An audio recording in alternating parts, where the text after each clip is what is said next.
Last time his presence was almost physical. I think he was trying to communicate, but we did not understand. In the end, the tyrant used his son's love of the people against him. He promised him a miraculous technology that could rebuild the kingdom. When his son came to claim it, he unleashed a plague upon him. His son was destroyed.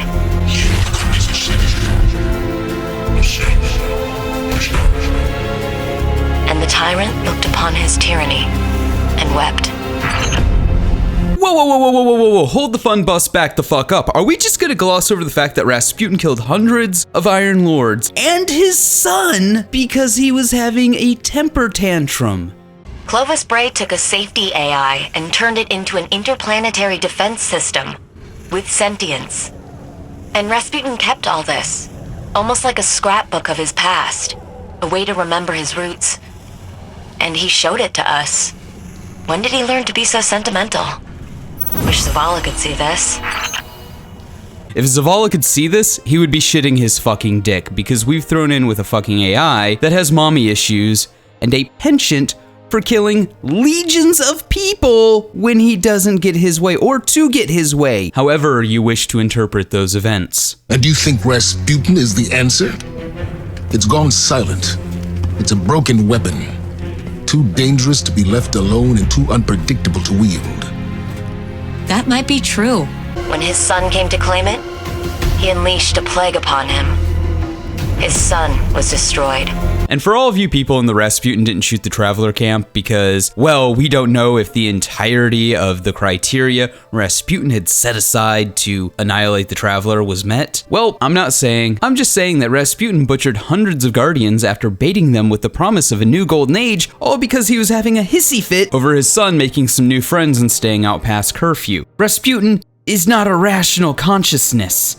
Clearly. And let's not even begin to talk about how Salad Bin should be taking this news. Like, we walk up to him and we're like, oh, hey, by the way, remember when, like, all your best friends and the woman it was strongly hinted you either had a relationship with or had feelings for were ripped apart by Siva and blown to itty-bitty tiny bits while you could do nothing but watch? Only to find out centuries later that they had been morphed into golems living a half-life of torment and we had to go put them down! What am I talking about? Of course you don't remember. That happened in Rise of Iron, and you don't remember anything that happened in Rise of Iron, but it did happen. Anyways, turns out, and you're not gonna believe this is a real, knee slapper. Rasputin was just having a temper tantrum.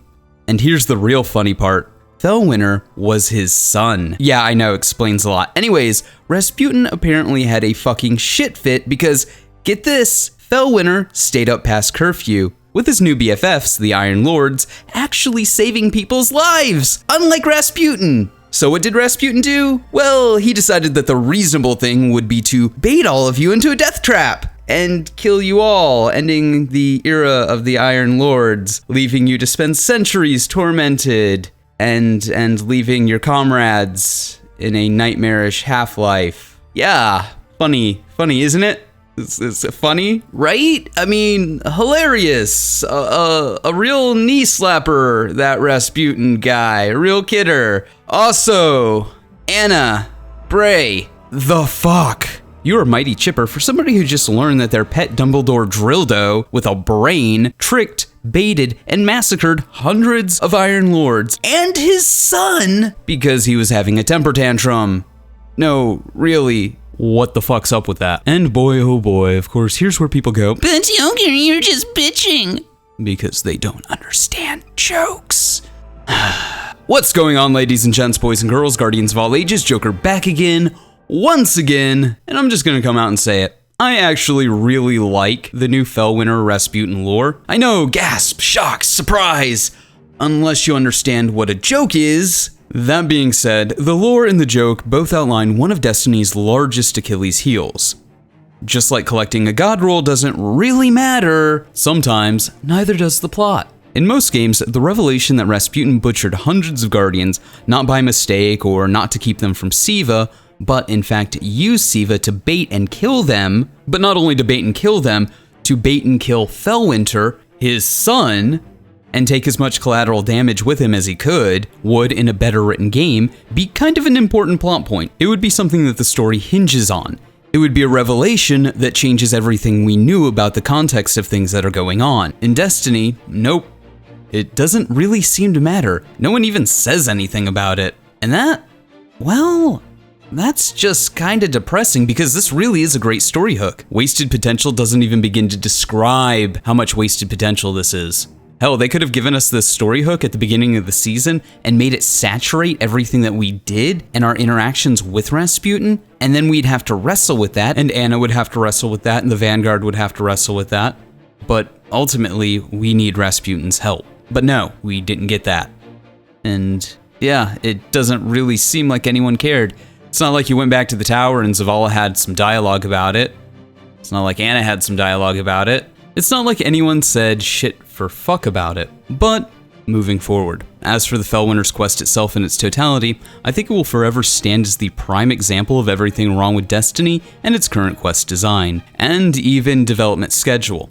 Grind, grind, grind, more grind, and then things breaking. However, credit where credit is due. If you peel back the layer after layer after layer after layer after layer after layer of bullshit and grind, and the unfortunate broken state of the quest, then eventually you come to something that should be praised. You know that thing that people say that I never do, that I unironically have to comment about every time that I do it because people are idiots? There are two moments where the quest actually felt like it was trying to do something. The part at Felwinter's Peak when you were gathering the lore, and in Rasputin's mausoleum. And I guess to circle back to the only point that I really care about talking about, the lore and the storytelling, because let's be real, let's be honest, let's be real honest. If you wanted to find a video about somebody ranting and raving about how broken the state of the game is, or how broken the quest was, or how grindy the quest was, or how it sucked, 1, I already made that video. 2, there are hundreds more on YouTube.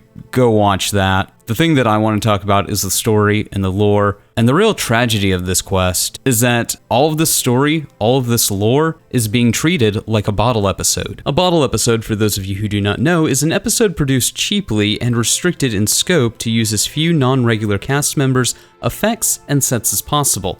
Bottle episodes are usually shot on sets built for other episodes, frequently the main interior sets for the series, and consist largely of dialogue scenes for which no special preparations are needed. Oh god, that's just the Destiny Season Pass model. But to get back to something that resembles a point. As I stated earlier, in a game like, say, Dragon Age or Mass Effect, the revelation that Rasputin killed hundreds of Guardians just to get to Felwinter, his son, would be worth at least a couple of hours of gameplay and consideration. But nope, here in Destiny Land, it's just kind of swept under the rug, written off, or at least that's the vibe I got from Anna's cheery demeanor, and how nobody's really questioning Rasputin or what he told us or the importance of it. Or, you know, when you think about it, the fact that Rasputin literally told us that he has no issue with baiting Guardians with the promise of power and then butchering them. And what exactly has Rasputin been doing all season? Promising us power? And no one pauses to consider that? That just seems odd to me. But at the risk of sounding like I'm repeating myself, this of course has always been Destiny's biggest failing. Finishing or concluding a story in any way that is even remotely satisfactory. One of the biggest examples that comes to mind is etched into the casing of No Time to Explain. The words, soon. No Time to Explain was released with Taken King 4, almost 5 years ago at this point. And we might finally be getting some sort of resolution soon-ish, if audio leaks, recasting, and a 3D model are to be believed. Point being, it sometimes takes a really, really long time for this story to realize that something has happened and that we should probably, I don't know, address it. It's like Bungie is actively afraid of taking pieces off the board. I mean, even Oryx and Cade both still have one foot in the proverbial narrative game. And they're both dead. That being said, this is a game about being the chosen undead, so death is relative. But alas, that is a failing of the overall storytelling. All in all, the Light Quest will likely go down as one of the worst quests in Destiny history. Even if that is a little unfair, because buried beneath the mountains of shit and frustrating grind is something solid. And it was something that should have been allowed to stand on its own, but it wasn't, and the bad severely outweighs the good in this instance. This is further compounded by the fact that Season of the Worthless is the worst season in Destiny history. Some of this is kind of excusable due to current events, like the networking issues, like the time that it takes for Bungie to find, address, and fix bugs. There is a certain level of leniency that we do have to consider when critiquing the current state of the game. However, the lion's share of the content was planned out, okayed, and constructed months ago. By their own admission, they've been working on things like Trials for years. I don't know if this is because of the self-imposed crunch, or the fact that Bungie is just really out of touch with their player base. But, as a wise man once said, there are two kinds of arrogance. One where you are unequal to the task, and one where your dream is too big. The former is commonplace stupidity, but the latter is a rare species that is difficult to find. But hey, those are just my thoughts. Let me know yours in the comments below. Remember to like, but only if you did. Subscribe for more and hit that bell notification because, as we all know, subscribing means nothing to our overlords at YouTube. Feel free to donate to my Patreon if you are feeling particularly generous, but above all else, stay frosty. Oh wait, hold on, I guess I should say something about the gun too. It's a God-rolled shotgun. Duh.